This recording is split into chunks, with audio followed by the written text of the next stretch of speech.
For 5 decades, Maine's mobile home parks and manufactured housing builders and sellers were governed by a licensing board under the Office of Professional and Occupational Regulation. But that just changed after the legislature moved the Manufactured Housing Board's staff to a newer department and dissolved its board. Caitlin Andrews, a reporter with the Maine Monitor, is here to talk about what's next. Thanks for joining us. Glad to be here, Katie.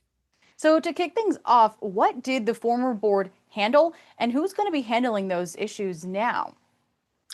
Yeah, so the Manufactured Housing Board dealt with licensing for manufactured and modular home builders and sellers, as well as mobile home park owners. It was a 9-person board with 4 staffers, including 2 inspectors.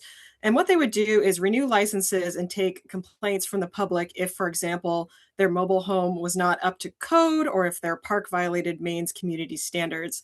Under the budget bill that just took effect this week, the staff from the board are now with the Maine Office of Community Affairs, a relatively new department created to help towns and communities deal with planning issues.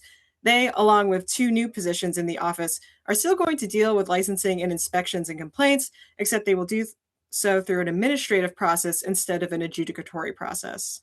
So, why would the state change how it oversees mobile homes?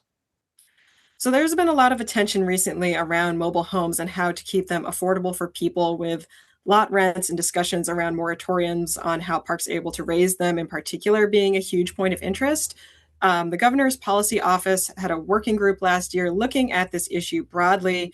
And during that working group process, residents who were part of the board said that the Manufactured Housing Board was unresponsive to their complaints, and they often got what they called circular referrals from different departments as to who to actually talk to if they had complaints about park management or something that was going on there.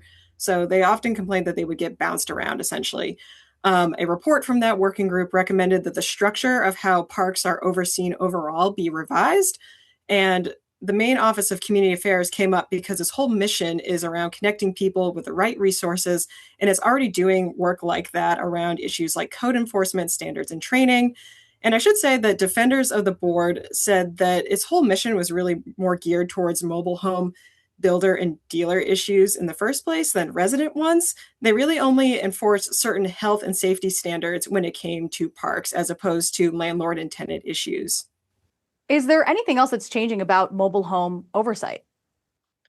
So that's still to be determined. The legislature passed a separate bill directing MOCA to solicit public input on how it should oversee mobile home parks and their issues. It's been directed to come up with a bill on how to do so by next session. All right, Caitlin, thank you for your insight on this.